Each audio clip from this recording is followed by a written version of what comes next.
It's December. You're thinking about your Christmas shopping list. Yep.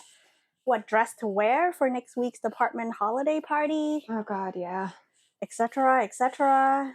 You are on your lunch, running a little short on time, so you decided to pop into the 7-Eleven to get a drink, maybe a snack for the afternoon before you head back into the office. Mm-hmm. Something that you do at least once or twice a week. Mm-hmm. Just as you are about to pay, a man runs into the 7-Eleven and starts yelling at the two clerks behind the counter, demanding that they grab him some cigarettes. Mm-hmm. The next thing you know, one staff is already running away. You hear a super high-pitched scream from the other clerk, Mm-hmm. and in the blink of an eye, you hear sirens, you see tasers go off, and a group of policemen squeeze into the tiny 7-Eleven. Uh-huh. 10 gunshots later, and a dead man is lying in a pool of his own blood right in the middle of the 7-Eleven next to your feet.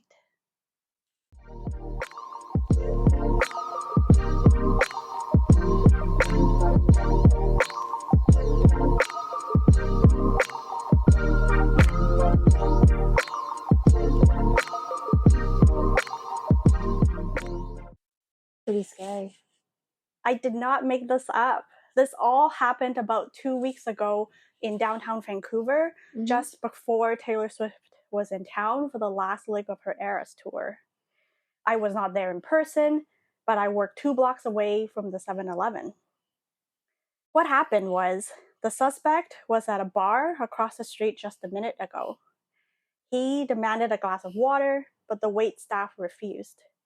Through security footage, the wait staff identified that the suspect stole a bottle of alcohol from behind the bar. Mm-hmm. A kitchen staff came out from the back to help, ask if they could help the suspect. Yeah. But the suspect grabbed a knife. Oh my God. And asked the kitchen staff if he wanted to die. Wow. The waiter ran into a nearby hotel lobby and immediately called the police. Mm-hmm. And that's how the police was able to get to the scene so quickly. Oh my God. Where were you, Linda, when this happened? I was at work, honestly, not that far away from it either. Like, this was literally in our neighborhood. Yeah. Yeah, like, I guess when I first heard about it, it's kind of like shock that it's so close to you. Yeah. And shock as well that it's in such, like, time-wise, so close in proximity to a lot of other really violent incidents that have been happening in our city, steps away from where we live our daily life. Like that 7-Eleven, I had literally walked past it in the morning on my way to work, and I was gonna walk past it on my way back home. Like that's my route. Yeah. So it was, really jarring to feel so close to like this much violence, but at the same time, it doesn't feel that out of the ordinary, sadly, because we're so used to like so much violence in our city. And like I know living downtown, there's always going to be like some danger, but like that was really violent. Yeah. Really violent. And you just kind of wonder like how far is this going to escalate before like real action is taken? What was your reaction? Like, how did you feel when you first heard about this?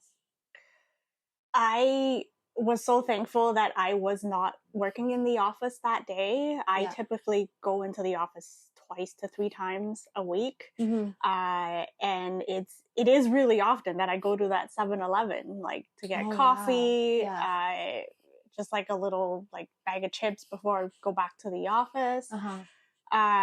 So I actually first found out about it from an all staff email to our office. It was from our communications manager. Yes. And it was like 2 sentences. She was like, there was a police incident that happened 2 blocks from the office. We don't have any information right now, but all staff are asked to stay inside the office. Oh my God. Wow. Yeah. I was like, what the heck is happening? Yeah. And then obviously me and my coworkers were like, what is happening? We're trying Yeah. to talk to each other and find out what happened. And then I think it was Reddit.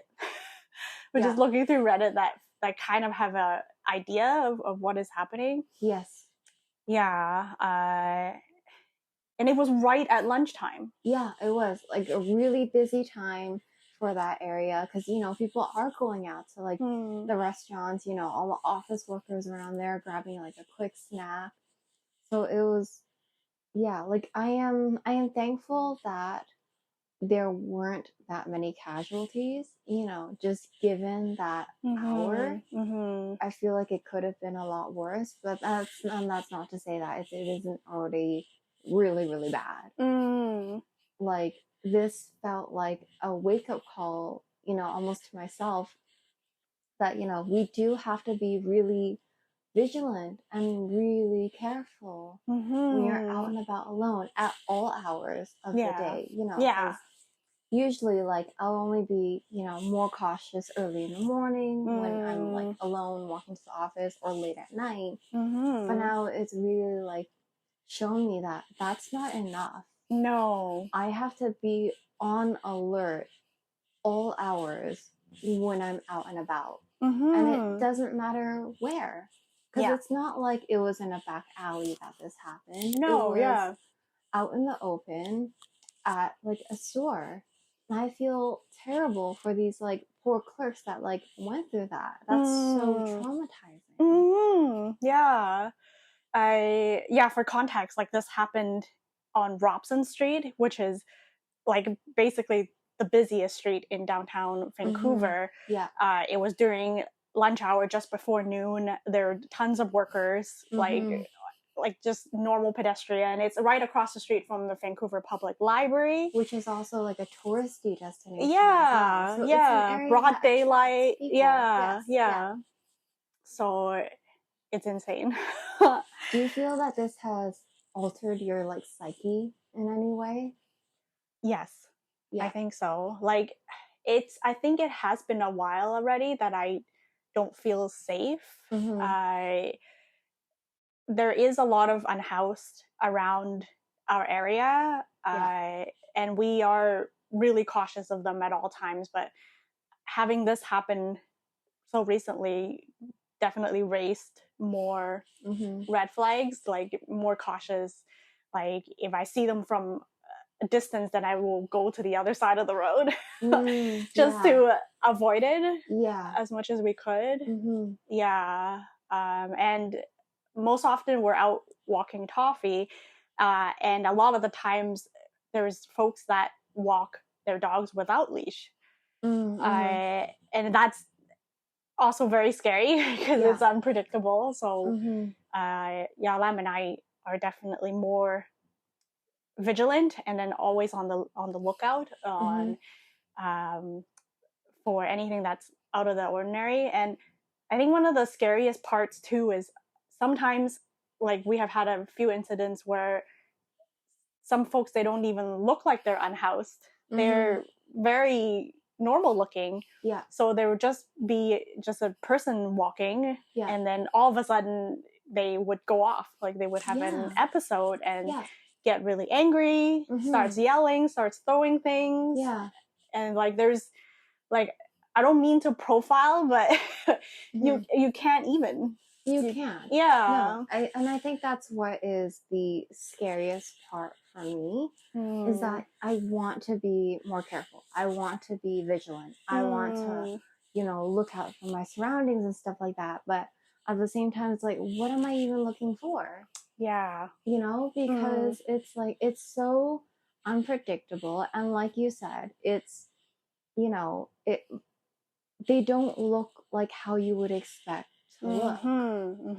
So now, you know, but at the same time, like, I don't want to go out like afraid of every single person. You know, that's not a healthy way to like live your life. But at the same time, it's kind of like, well, what choice do you really have when you want to like stay safe, you know? Mm-hmm. And like I know one of the common tips for being safe is like, you know, safety in numbers, stuff like that. But you can't always grab like, you know, a buddy or like a safety buddy with you all the time. That's not Practical. feasible. Yeah. Yeah. Mm-hmm.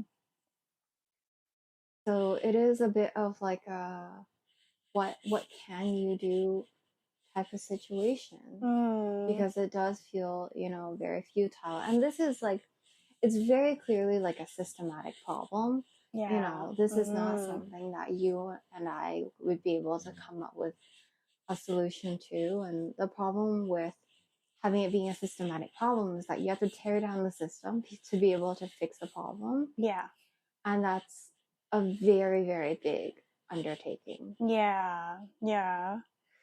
To put more context to why we're feeling this way. So like Linda mentioned earlier, this wasn't an like isolated incident.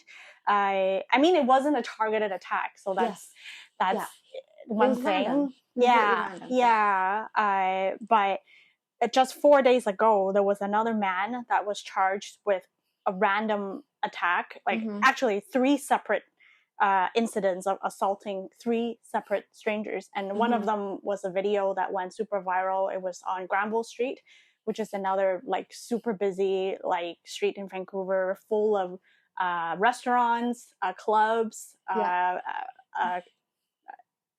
It's a really active area. Yeah, kind of known for like a party street. Yeah.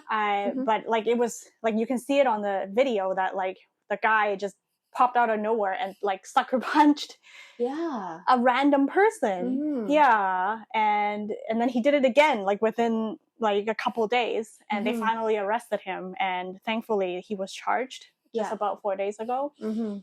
And then another incident was back in September, where a man was assaulted, and then he actually had one of his hand severed.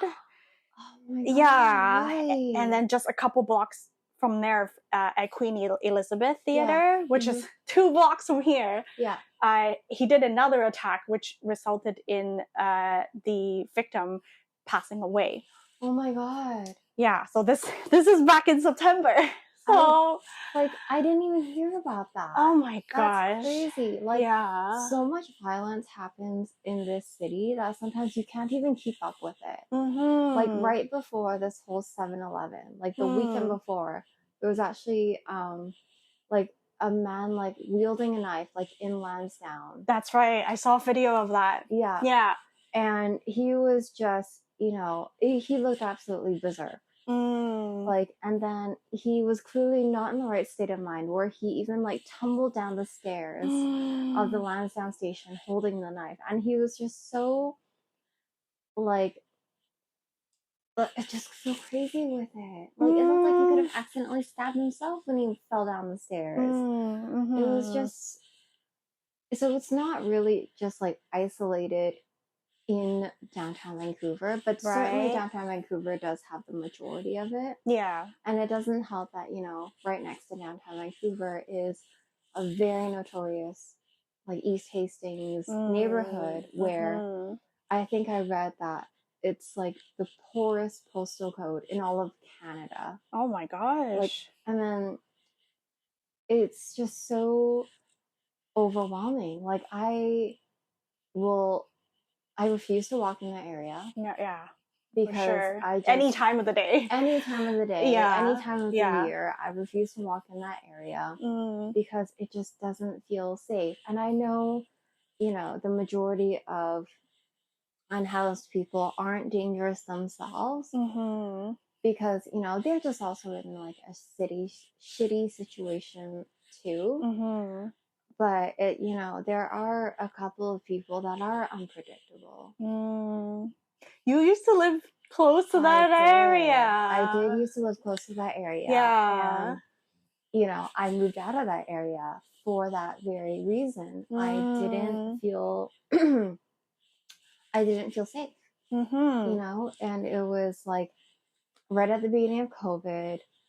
And it just sounded like there were like bear bangers, which is like a really loud like banging device used to like ward off bears in the woods. But it was being set off down like right by where I lived at like middle of the night, and I couldn't handle it anymore. Oh my gosh. They sound like gunshots. Like I hear them randomly sometimes too. I'm like, is that a gun or a bear banger? I don't know. And I wouldn't even be surprised if it were a gun. And yeah, that was like my breaking point where I was like, I can't live in a neighborhood where I don't know if that was a gunshot. Because I mean, that's just so extreme. Like, I shouldn't have to wonder if that was a gunshot like every single night. It just felt overwhelming. I think one of, not disappointing, but like realistic reality of it is like there is not a lot of external help. Like when an incident like happened at the moment, like it happened so quickly that like I would think like the first reaction is like, okay, call 911. Yes. Right. So it was very lucky in this incident a week ago that like a separate incident was already happening at the bar. So then the waitress was very like vigilant, and then she like got right on top of that. So if she didn't do that, like who knows like how many more people could have been hurt. Yeah. Right. But like I understand like cops in our city really don't have the resources to be everywhere all at once. No, they don't. All the time. No. And I read an article recently somewhere where majority of 911 calls, some 3,000-4,000 a year, are all concentrated in 3-4 buildings in the downtown area. They're called single occupancy housing. Yes, the SRO, single room occupancy. Single room occupancy. And that is where kind of all of the violence happen. Like the cops really can't react unless there is a real threat to someone. So in those buildings, like there's just regular occurrence of like stabbing, violence. So cops really have to prioritize like where they go. So if it's like theft or something that like not immediately somebody is getting hurt, like sometimes they can't like respond to it right away because somewhere else somebody else is getting hurt.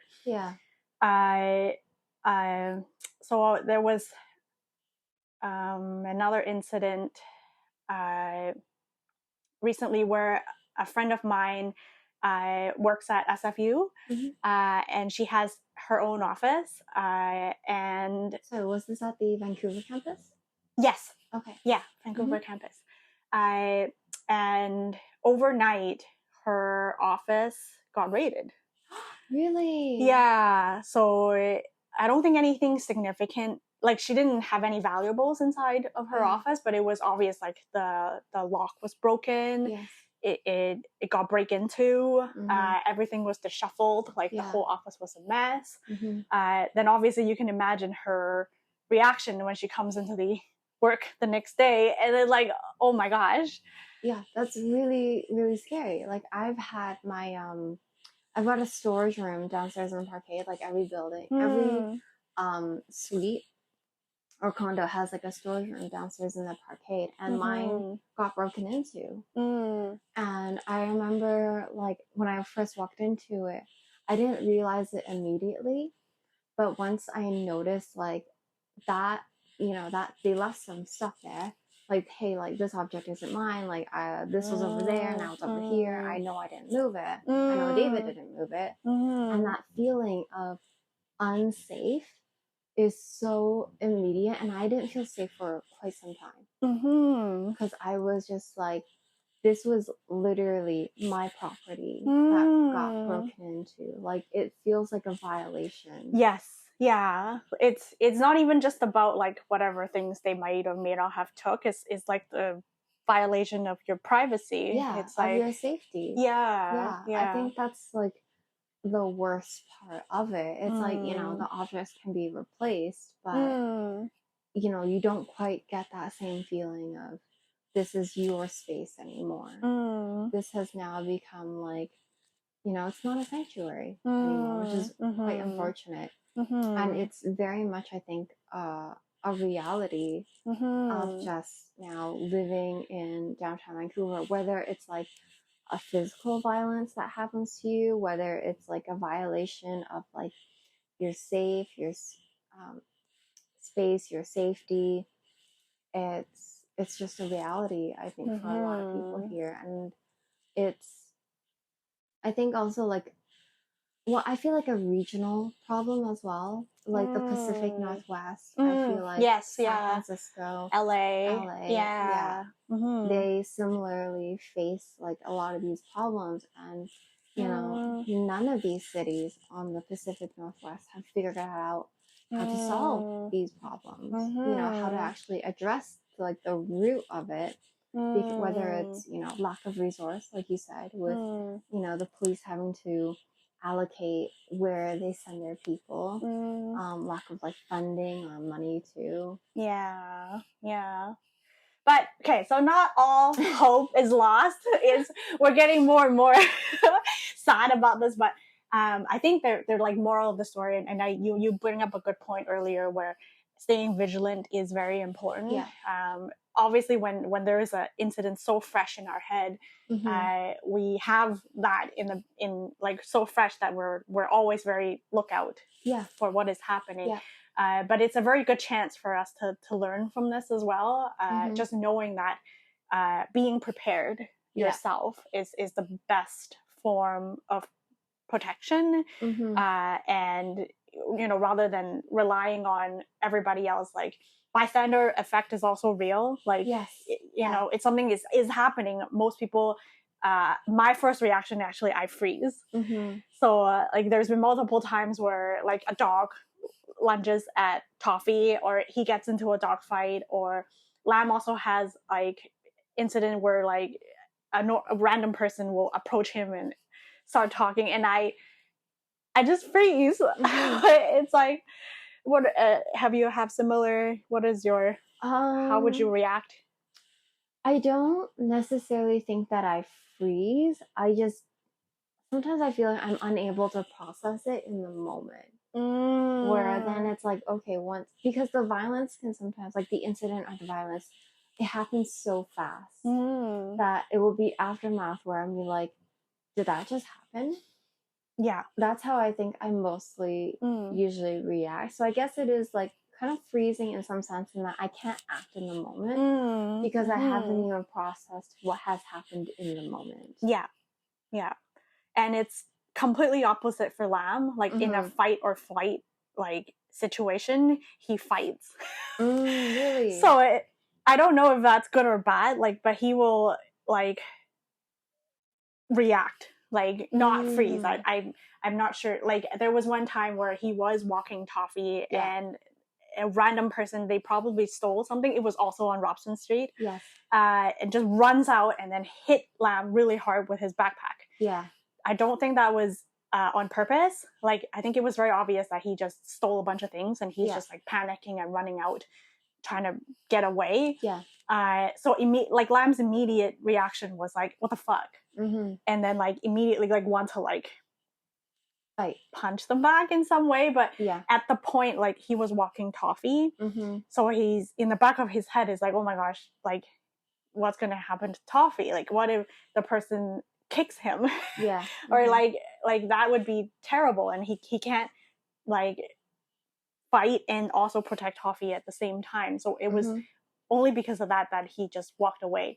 And this was on Robson. There were tons of people shopping, walking on the street. Nobody said anything. Nobody came up. Like everybody knows like sometimes it's very dangerous, and then it is, and then if you can't protect yourself, like how can you help others? So it's not like, so we just can't expect help. It's that's the point I'm trying to I think that's a pretty apt like observation. I think most of the time, like I think a lot of people freeze, like they don't know how to help, and then maybe they can get like overwhelmed with, because they don't know how to help, they don't want to like, I guess, make things worse. So and it's fear. Like, it is. it's legitimate fear. It is. Yeah. I don't know how to help, and I'm scared of getting hurt. Yeah. Yeah. No, yeah. totally true.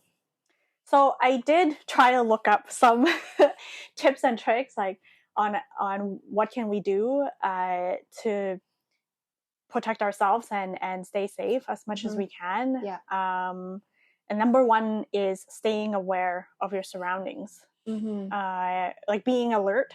So avoid distractions like looking at your phone, wearing headphones that are sound canceling. Good idea. Yeah. And stay focused on what's happening around you. Yeah. I mean, we see this all the time. Like, people just like so glued to their phone, like even when they're crossing the street. Yeah. Like, there's traffic. Totally. Like, yeah. Like, on my way to work in the mornings, because I have to leave my home so early, it's still really dark out. I have stopped listening to music just so that I can like stay aware of my surroundings. Yeah. You know, because I feel like if I've got music in, like, I love noise canceling. It's really great in some situations, but in a situation where you ought to be vigilant and where you ought to be aware of your surroundings, you really should not be wearing it. No. Yeah. And you're right. It's not even noise canceling or not. Like, even when earbuds on, it's just a multitasking, because you're hearing it, maybe you're singing along with it, so your attention is just being split. Yeah, that's totally true. Yeah. So if you're on a bus, maybe that's okay. Yeah. But if you're walking, like you said, when it's like dark, it's best to wait till later. Yeah, totally. The music can wait. The vibes and the jams can wait. I love podcasts too, which is even more distracting, because like you're trying to hear, like, they have really good stories, or so. And I used to do this like when I walk home after hot yoga, so that's like 8 or 9 o'clock. So dark. Yeah. I should really stop doing that. Trust your instincts. So if something feels off, someone is acting suspiciously, listen to your gut and take precaution. Oh yeah, like when you're like walking on any sidewalk and you feel like someone is like on the same side as you approaching, and they feel kind of sus, just walk across. You know, just avoid it. It's okay if you're worried that you're gonna offend that person, because what if you get stabbed? What if you get hurt? Like, legitimately, like, for real, used to feel like, oh, I shouldn't, you know, cross the street because I don't want to accidentally offend this person. But at the same time, it's like, it's better to accidentally offend a person a little bit than risk your life. Because, you know, like, prior to this, again, in my early morning commutes where it's like totally late and it's dark, I have to walk underneath like the Canby Bridge. I don't have to, but it's just a bit of a shortcut. But there are, like, you know, homeless people kind of camping there. And I realized, you know, just as a part of like being vigilant and staying on top of my own safety, I can like take the extra 10-20 seconds to just walk around instead of walking under a bridge. Yeah, that's actually exactly the next point. Plan ahead. Yes. Yeah, because like, if you know your route, then like you said, you already know which way is better than other. So that's totally the great point. Is maybe it takes a little bit longer, but the safer in the long term definitely benefits. Yeah, and this is exactly what it says. Stick to well-lit, populated areas. Avoid shortcuts through alleys or isolated streets, especially at night. Yeah, it's just not worth it. The time that you're going to save is not worth the amount of fear that you're going to be speed walking through that place. Yes. On that note, I have definitely noticed there are more people that are wearing like safety gears. Oh, that's great. Yeah, like, and it's more than just like reflective clothing. Is like actual like blinking lights. Just so that because our roads are not the most well lit sometimes too, so it's kind of dual purpose. It's like for the cars drivers who are not looking where they're driving, and then also for everybody around you to know that, to see where you are. Yeah, I mean, I have one for top. Like, oh yeah, totally. Yeah, I could totally wear one myself too. Mm-hmm. And then to add to that, to share your plans. So let a family or Yeah. family member know your destination, your route, Mm-hmm. and your expected I arrival time. do that all the time. Whenever I'm out somewhere that's kind of like a bit unfamiliar, or when I'm going to be coming home later, I share my location. And I have my sister do the exact same. So like if she's going home late at night, I have her share her location, and I will watch her commute like on the WhatsApp. I will watch her like just a little dot GPS like going down the street like that. So I think it is really important to, you know, share your location, let, you know, friends and family know like, hey, I'm expected to be home at this time, but you know, it's kind of like a little late, like just, you know, help watch out for me. It doesn't hurt anyone, you know, to just have like that extra safety precaution. And especially if you're gonna like go somewhere that you're not very familiar with, or like say if you're meeting up with someone for like the first time on a first date or whatever, share your location. And have an exit route if it's a first date. Exactly. Have an exit route. Let people an exit know plan if you feel uncomfortable. Yeah, like let people know who you're with. Because, I mean, like, I think as women, you definitely have to be more high alert than men. Like, that's just the reality of it. And I think, you know, maybe people don't even realize that, you know, because of that difference, like, we're short. That's just the truth of it. We're not overpowering anyone. Best we can do is maybe outrun them, but if someone wanted to like overpower us, it'd be really easy. So, you know, why not take like that extra precaution to, you know, let people know if I'm not here at this time, something could be wrong. Yeah. That reminds me also of like Facebook marketplace meetups. Yeah. Like if you're selling something or you're buying something from someone. I've been looking recently, and I mean, I think Facebook do kind of a good job on identifying the scams now. Like they'll show on the listing, this appears to be a scam because the person listing doesn't live in this city. Oh, really? I didn't know Facebook did that. Yeah, that's good though. That's one of a new features. So yeah. I don't know why they still keep the post up, but you have a warning sign right there, and you're okay, scroll past. And it's always too good to be true. It's like a deal that is like way lower than other. Yeah. So another interesting thing to watch out for. Any deal that is too good to be true is most likely a scam. Especially if they ask for like money first, like you're not going to transfer. Yeah, never. That's a goner. Yeah, and then Meetup. I don't know why so many people just straight up put their address.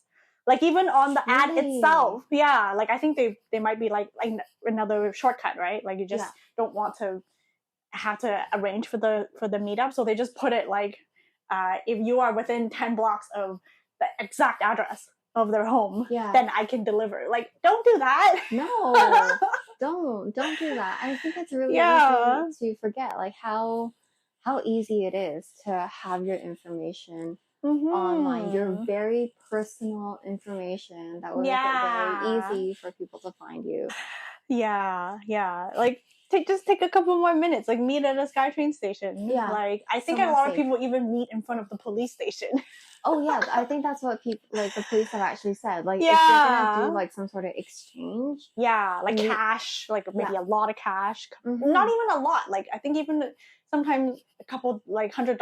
Yeah, $100. Yeah, like people will rob you. Yeah. So like meeting in front of the SkyTrain station, at the police station, like in malls, just where it's like a populated place. Because the worst thing you can do is meet up with someone you don't know where no one else is going to be there. Yeah. Or like the back alley, like in front of your house, there's like nobody there. Yeah, exactly. Use a little bit of precaution there.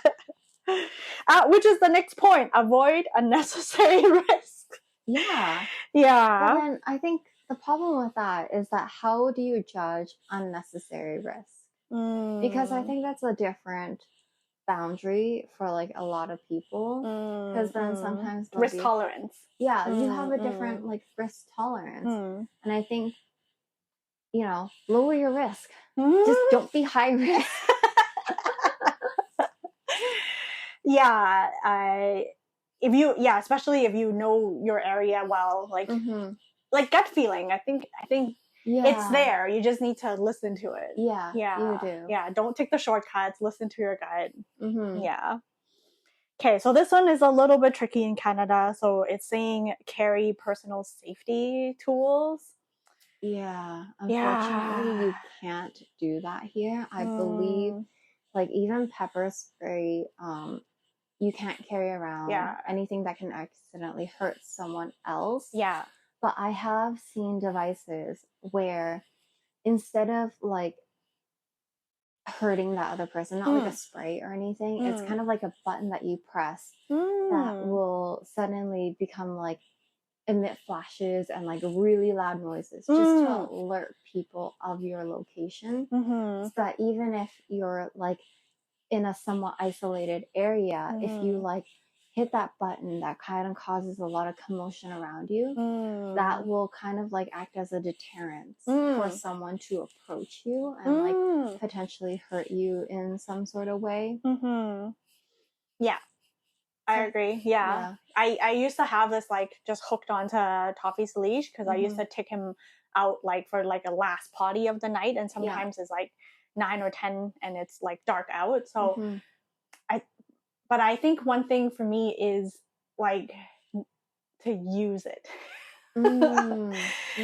Like I know it's there and I just have to rehearse it in my head. Like, okay, when something does happen, to not freeze and, you know, practice. Okay, what do? I grab the thing and then I pull the trigger off so that it will actually, and like to do this like even before anything happens. Yeah, because if it's like face to face, it's too late. Yeah, right. It is. Yeah.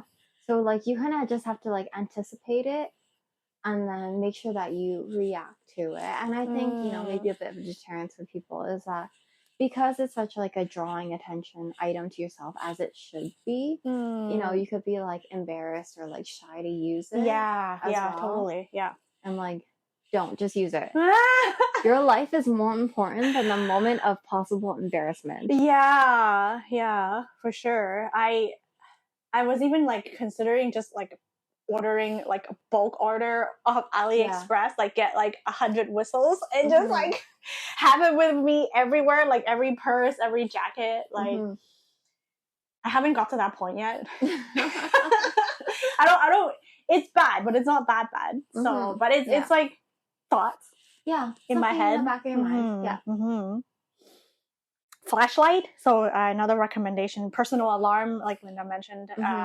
Flashlight is also a good one. Like a small one, big one. It's just like a something that can draw attention to yourself or just momentarily disorientating. Yeah, just to make other people aware of your presence there. Yeah, I think that's really important because you know, when you're dressed in dark clothing and it's like late at night, you're gonna blend in to the environment, and that's something that you don't want to be blending into the environment that late at night. Not at all.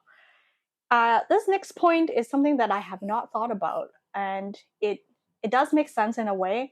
So it's a recommendation to make yourself a less vulnerable target.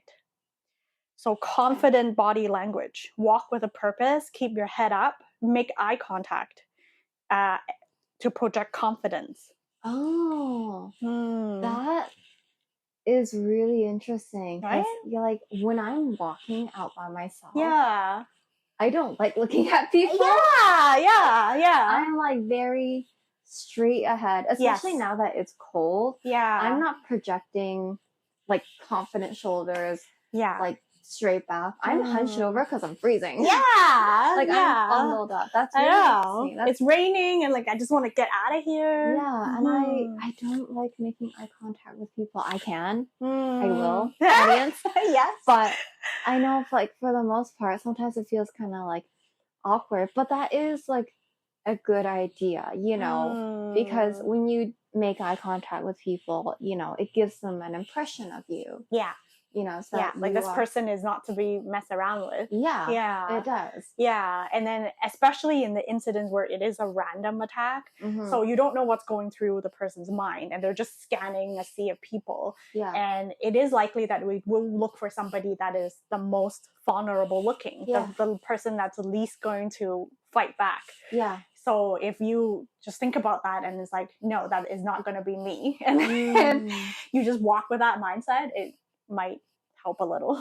That actually is just like a really good like life tip. If you just project like confidence, you're less likely to be messed with. Yeah, absolutely.